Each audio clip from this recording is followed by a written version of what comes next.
Ayun na. Oo nga eh. Gusto ko na magbago pero hindi ko alam kung paano.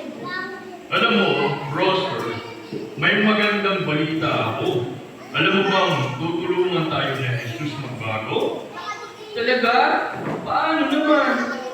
Kapag pinili natin gumawa ng tama at humingi tayo ng tulong kay Jesus, unti-unti tayo magbabago. So kailangan ko palang piliin na gumawa ng mabuti?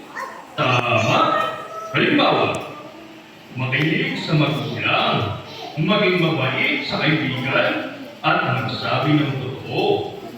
Wow! Kaya ko yan! Gusto ko na magbago, mga bata. Kayo rin ba? Gusto niyo rin bang magbago? Yehey! Mabuti kung ganon. Sabay-sabay na tayo. Sabihin natin, pinipili kong magbago. Okay? Isa, dalawa, tatlo. Pinipili kong magbago. Yan. At lagi nating tandaan, hindi tayo nag-iisa.